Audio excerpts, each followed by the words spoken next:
اعوذ باللہ من الشیطان الرجیم بسم اللہ الرحمن الرحیم. Dear students, السلام علیکم ورحمۃ اللہ وبرکاتہ. باب چہارم، تعارف قرآن. تعارف قرآن و حدیث میں سے تعارف قرآن کریں گے اور یہ اس کا دوسرا لیکچر ہے. آپ کی کتاب میں صفحہ 59. اور آج ہم دیکھیں گے قرآن مجید کی خوبیاں، قرآن مجید کی صورتوں، آیات اور اس کی ترتیب کے متعلق کچھ مزید معلومات حاصل کریں گے.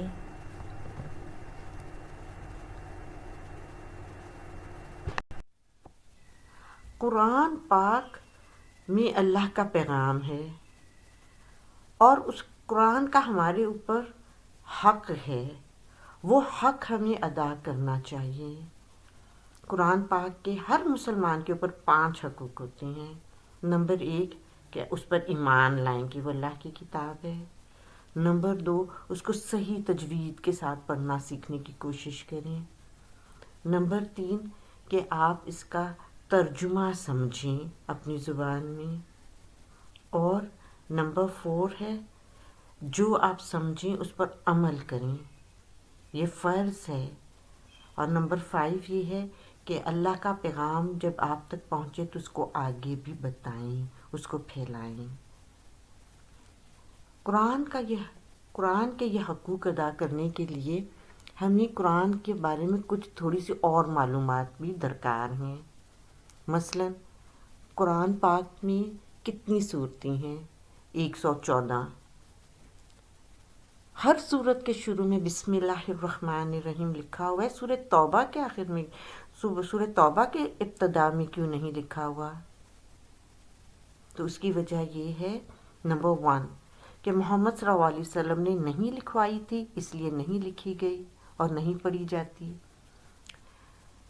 نمبر 2 جو موضوع ہے سورہ توبہ کا، وہ جو سورہ انفال کا ٹیکسٹ ہے اسی کی کنٹینویشن ہے. تو اس لیے وہ بالکل ایسے ہی ہے جیسے سورہ انفال حصہ اول ہے اور سورہ توبہ حصہ دوم. تو اس لیے جب ہم سورہ انفال سے پڑھتے ہوئے پہنچتے ہیں سورہ توبہ پر تو درمیان میں سلسلہ توڑنے کی بجائے اس کو جاری رکھا جا سکتا ہے اور رکھنا چاہیے. اور نمبر 3 اس کی وجہ جو علماء بتاتے ہیں وہ یہ ہے کہ سورہ توبہ کے ابتدائی آیت میں ہی اللہ تعالیٰ مشرکوں سے بری الذمہ ہونے، برات کا اعلان کرتا ہے. اس لیے اس سے پہلے اللہ تعالیٰ کی صفت رحمان اور رحیم کا ذکر نہیں کیا جاتا، بلکہ سورہ انفال سے آگے ہی سورہ توبہ کو کنٹینیو کر لیا جاتا ہے. لیکن یہاں پر آپ کو یہ بات معلوم ہونی چاہیے کہ اگر آپ نے قرآن کھول کر تلاوت شروع ہی سورہ توبہ سے کی ہے تو اس صورت میں آپ پہلے اعوذ باللہ پڑھیں گے، پھر تسمیہ یعنی بسم اللہ الرحمن الرحیم پڑھیں گے، پھر سورہ توبہ کی تلاوت کریں گے. لیکن اگر آپ پچھلی صورت سے پڑھتے ہوئے پہنچے ہیں تو پھر آپ سلسلہ جاری رکھیں گے، بیچ میں بسم اللہ نہیں پڑھیں گے. گو کہ باقی تمام صورتوں میں ایک صورت سے دوسری صورت پر آتے ہوئے بسم اللہ پڑھی جاتی ہے.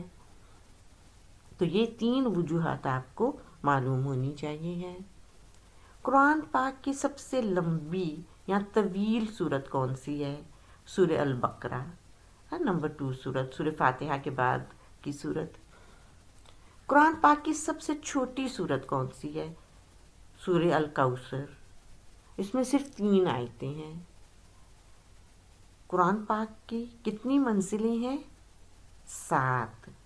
اور یہ 7 منزلیں یعنی قرآن پاک کے 7 حصے جو ہیں یہ اس لیے مقرر کیے گئے علماء نے یا صحابہ نے تاکہ جو لوگ ہفتے میں قرآن ختم کرنا چاہیں ان کے لیے آسانی ہو.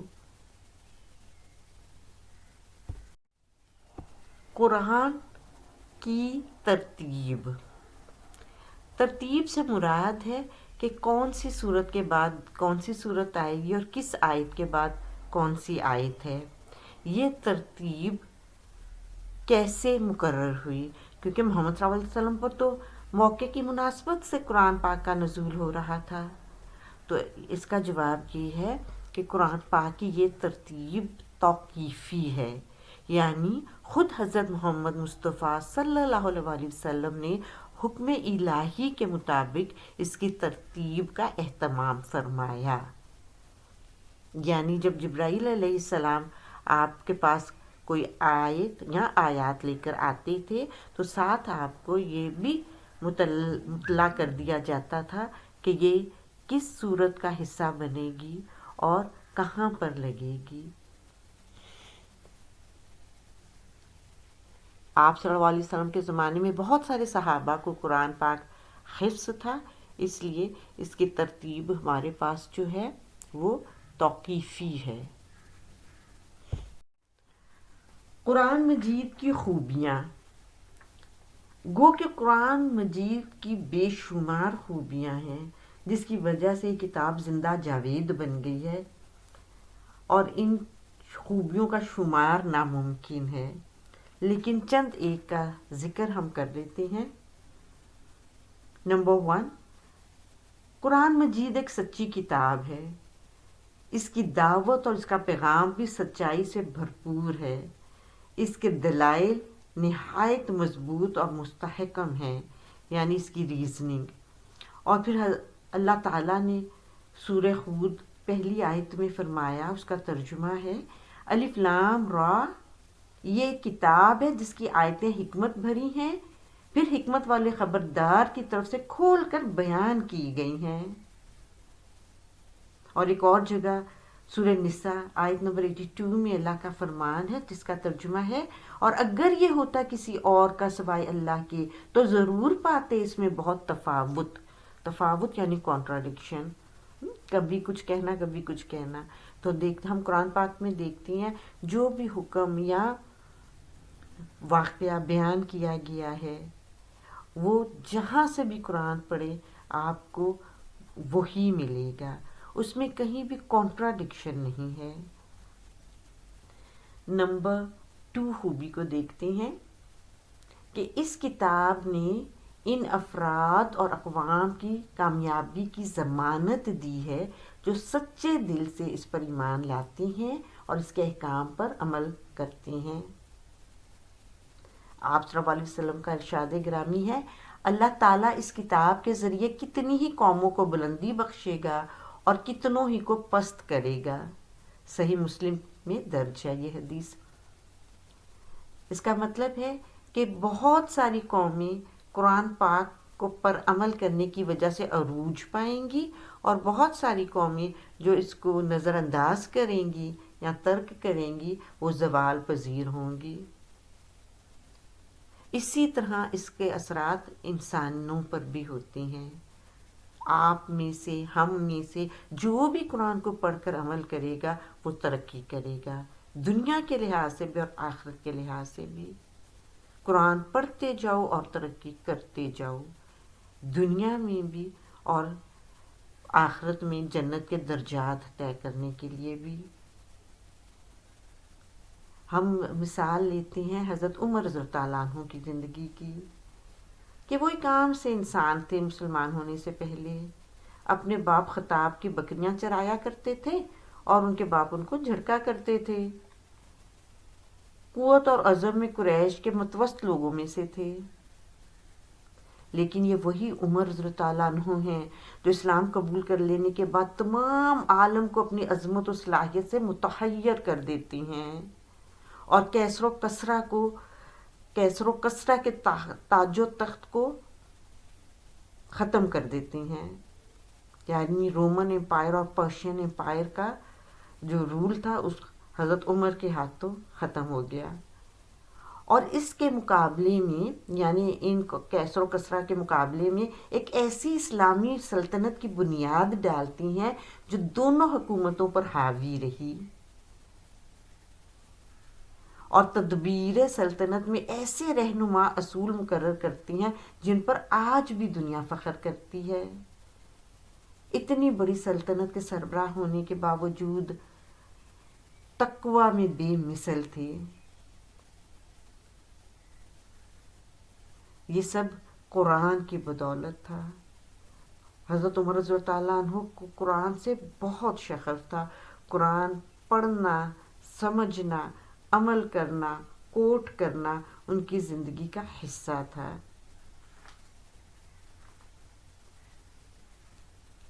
پھر ہم دیکھتے ہیں علامہ اقبال کی شاعری میں بھی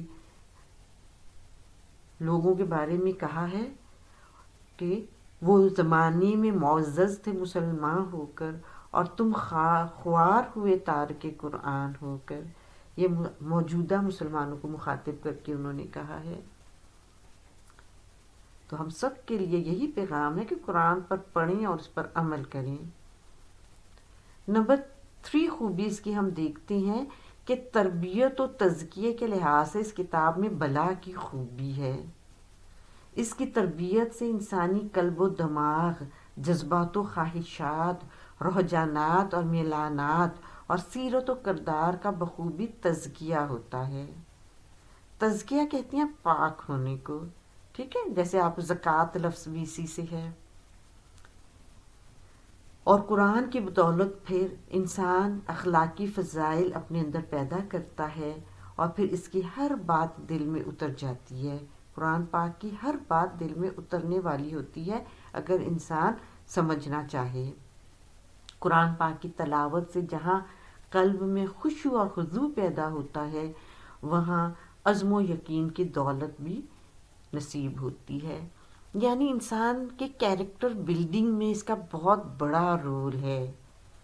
ایک پازیٹیو پرسنالٹی بننے کے لیے مختلف جگہوں سے رجوع کرنے کی بجائے قرآن کا ترجمہ پڑھیں، اس پر عمل کریں، پھر آپ دیکھیں کہ آپ کو دنیا میں کتنی آسانیاں اور اللہ کی نعمتیں میسر آتی ہیں، اور آخرت کی بھی تیاری ہو جاتی ہے۔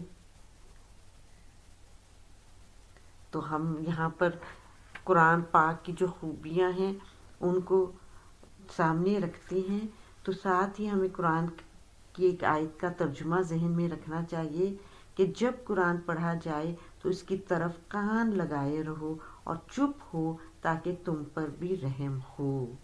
اس سے پتہ لگتا ہے کہ قرآن پاک کو سنیں بھی، پڑھیں بھی، سنیں بھی، اور اس کا جو مقصد ہے نزول کا وہ ہے عمل کرنا۔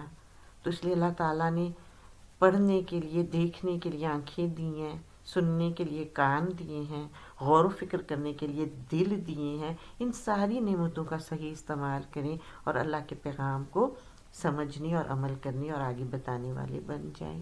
اللہ تعالیٰ ہم سب کے لیے یہ آسان کر دے، آمین۔ تو آج کے لیکچر کا خلاصہ یعنی حاصل کلام یہ ہے کہ قرآن دنیا اور آخرت میں کامیابی کا ذریعہ ہے، اور قرآن پاک کی خوبیوں، اہمیت اور عظمت کو جاننے کے بعد ہم سب کو قرآن کو پڑھنے، سمجھنے اور عمل کرنے والا بن جانا چاہیے۔ اور آخر میں اب ہم اپنا اپنا جائزہ لیں کہ ان معلومات کے حصول کے بعد ہمیں اللہ تعالیٰ، رسول اللہ اور قرآن کے ساتھ اپنے تعلق کو بہتر کرنے کے لیے کیا کرنا چاہیے۔